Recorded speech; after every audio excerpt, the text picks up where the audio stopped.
Hello everyone, welcome to this episode of The Guido Goes Off. As always, I thank you folks for watching. A big hello to the new subscribers, and for those of you watching this show for the first time and have yet to join the Few But Faithful, please hit that subscribe button. Well, ladies and gentlemen, I'm sure a lot of you know that I'm a bit of a fan of Becky Lynch. Just a little. And it's been rather interesting to see the developments over the past week. As we know, at SummerSlam, she was slated to have a one-on-one match with Carmella for the SmackDown Live Women's Championship. Then, of course, Charlotte comes back from getting her tires reinflated. She just happens to beat Carmella in a singles match, and she gets thrown into the mix as well. And we all know what happened at SummerSlam. Becky once again comes very close to becoming the SmackDown Live Women's Champion, only to have it ripped away from her by Charlotte. Of course, she began to celebrate with Charlotte, hugging her, congratulating her, and then proceeded to beat the holy crap out of her and throw her all over her creation, much to the delight of the Brooklyn fans. Which the delight of the fans even continued even as she cut a scathing promo not only against Charlotte, but the fans at large. So it does beg to ask this question. Is Becky the heel in all this? Well, given her actions, what she's done, you would think yes. Or is she completely justified? So that is where this video will come into play, starting a kind of a new segment, a new type of show for me to do, and we're going to call it 5 Reasons Why. And in this case, it will be 5 reasons why Becky Lynch did nothing wrong.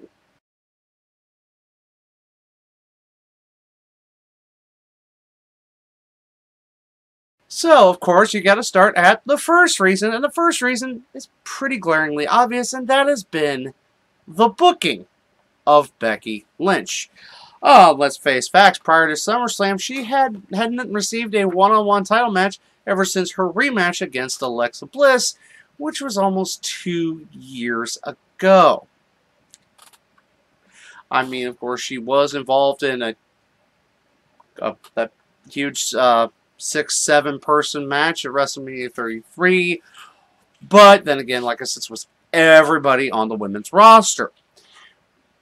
And like I said, again, she had prior to this match, she hadn't received so much of a title shot, let even alone a singles match. And while it was so close to having that singles match, it was then changed when all of a sudden Charlotte came back. So let's face facts. And ever since losing this title, which, you know, you thought that after being drafted to SmackDown Live, as she was the first woman to do so, and of course the first SmackDown Live Women's Champion, you would have thought that things would be better for Becky, who really never got a fair shake as far as most of her career in WWE and NXT. I mean, let's face facts. She is the only one of the 4 horsewomen not to have been NXT Women's Champion. She has only one title reign compared to a multitude of the other horsewomen have had. We'll get to that in a second. And basically, it's been put on the back burner.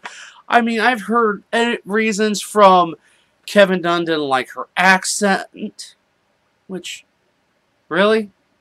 You're going to dog someone's career over how they talk. Seriously, have you ever heard yourself, you buck-toothed, Bucky Beaver looking mother...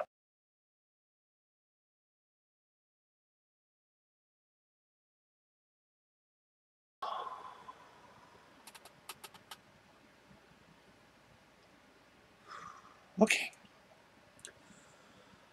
Alright. Okay, we're back. But honestly, let's just face it. Becky Lynch's booking has been crap pretty much the majority of her career. She has been basically put as a hanger-on, or worse comes to worse, a best friend. You know, basically the roles like Amy Schumer should be having, and not like leading her own movies. Because I mean, unlike Becky, unlike Amy Schumer, Becky's actually good at her job. But moving on to the second reason, the other side of this coin, the booking of Charlotte Flair.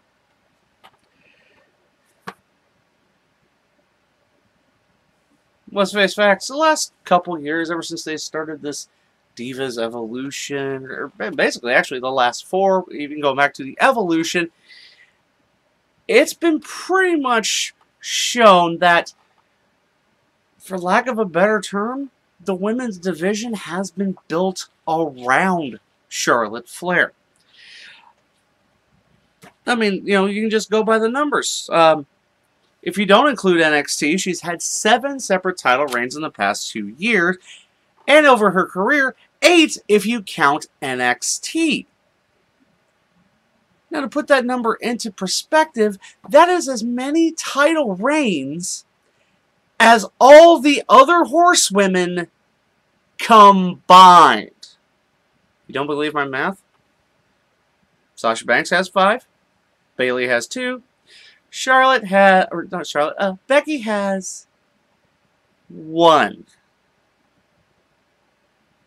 So yeah, 8 title reigns between the rest of the horsewomen, and 8 title reigns for Charlotte Flair. Not to mention SummerSlam, with her win at SummerSlam, Charlotte broke a record of setting record of 24 pay-per-view wins, the most of any female talent, beating Trish Stratus's. And I'm sure it took a lot more than 2 years for Trish Stratus to reach both marks. That being 7 women's title reigns and 24 pay-per-view wins.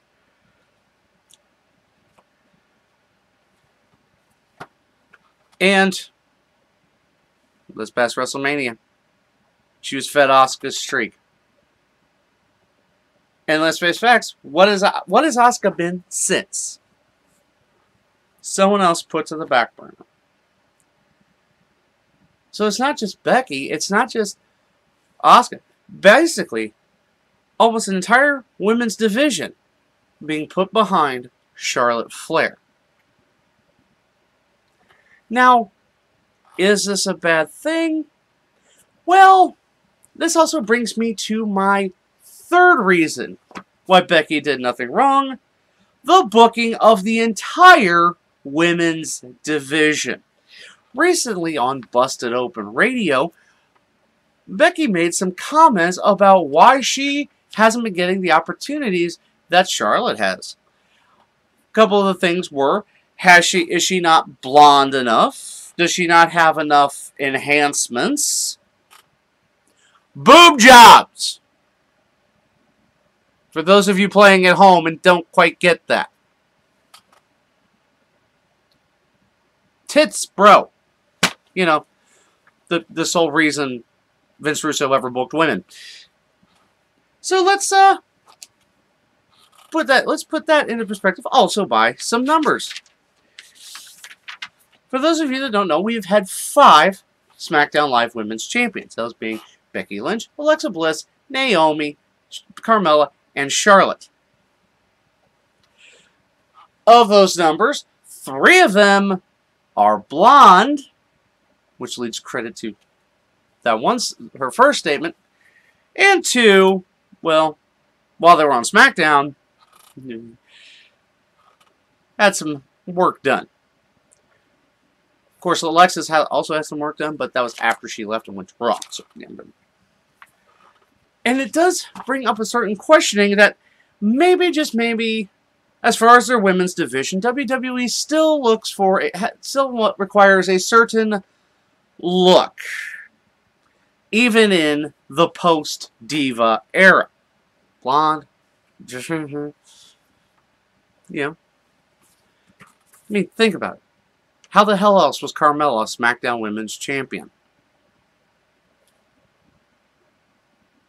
Now, I know she's got a great character, and I'm sure she's a wonderful lady, but let's face facts, she is light years behind everyone else in the division. And I mean everyone else. As far as SmackDown Live, I mean, if you go to Raw, you got Dana. And of course, I cannot stress enough that there is another certain advantage that Charlotte has, and that is reason number 4, the flair advantage. You knew this was coming. Because as much as everyone wants to, every Charlotte fan wants to say that Charlotte has worked just as hard as every other woman and deserves her place, and maybe, as far as working hard, no one can discredit that. I mean, she's incredibly athletic, has clearly done her work in the gym, has every physical attribute you could ever possibly want in a female wrestler, or at least a female athlete. But one thing has still given her a huge advantage over everyone else, and that is she's Ric Flair's daughter. Now, I know there's a lot of people who are going to dog me like, whoa, yeah. Let's face facts. I mean, even over the rest of the 4 horsewomen, we're talking Bayley, Sasha, Becky, she has had, at minimum, a 5-year head start, and that is because her father said, hey, Ric Flair called Triple H, said, hey, my daughter wants to wrestle. Boom. She's got a contract. I mean, she did do some training beforehand, but let's face facts. In some cases, 5. And in Becky's case, Becky had been wrestling since she was 15 years old. I mean, she's like around double that now. Getting trained by, some Irish guy. Name slips my mind. What is it here? Let me look on this here.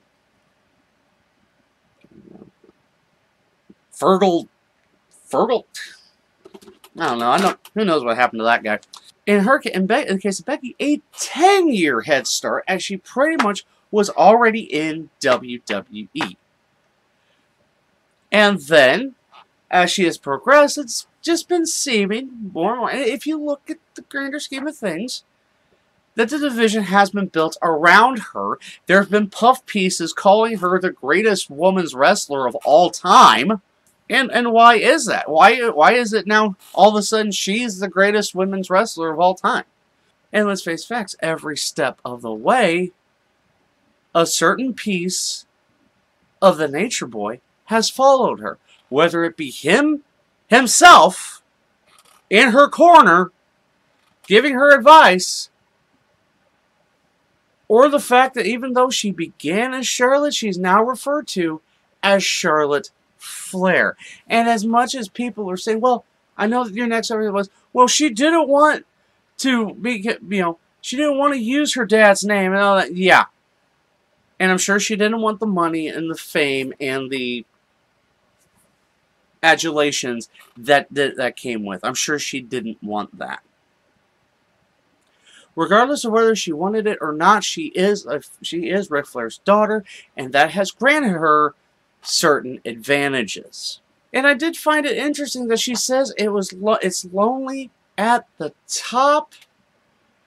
But let's face facts, she has screwed a lot of people to get to there. Storyline-wise, I'm not saying she's a backstabber in the back or anything of that nature. I've seen her with fans. She's wonderful. I consider her on par with Becky and Paige, and even Alexa Bliss. Alexa is great with fans. Bad heel, bad. You're making it hard to hate you. But as far as storyline wise, Charlotte has screwed a lot of people to get to where she is.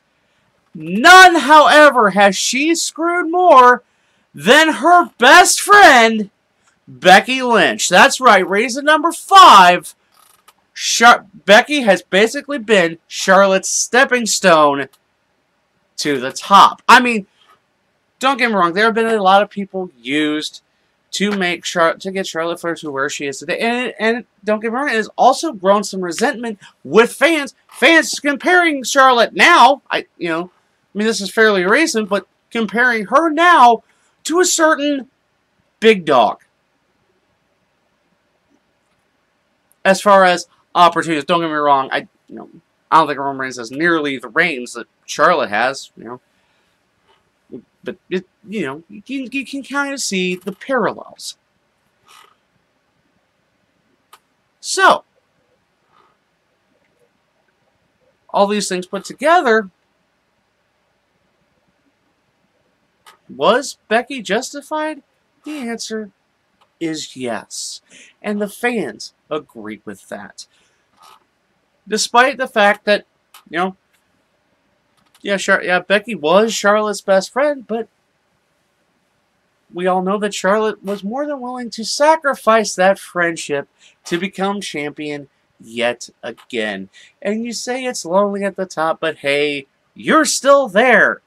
Everyone gets to look, and you get to look down on everyone else. And I know Charlotte has fans, and if you're a fan of Charlotte, then fine. Good for you. You might want to buy more t-shirts because everyone else sells more than her. So it does come into question with this heel turn, is it going to work? I think we have the obvious answer. I know there's some people who blame the crowd in Brooklyn because, as we know, the Brooklyn crowd, not exactly the kindest to most people. But I have a feeling in this case, the Brooklyn crowd echoes what a lot of fans are feeling. And that is that perhaps it's time for the Queen to be usurped. And who better to do it than Becky Lynch? So it does stand to reason that Becky did nothing wrong. Well, that is going to do it for this new thing we're doing here on the Guido Goes Off, the 5 reasons why Becky Lynch did nothing wrong. What are your thoughts on this heel turn in Becky's character? What do you stand with Becky? Do you stand with Charlotte? Let me know in the comments section below. And as always, you can talk to me via my social media, the Twitter and Instagram, as well as the Facebook page. Hop on there, give it a like, give us a follow. And as always, please like this video, share it with everyone you know. And if you have yet to join the Few But Faithful, please hit that subscribe button and hit the bell for notifications of new episodes. We like to help you stay on top of things. So until next time, I am the Guido, and I think we're done here.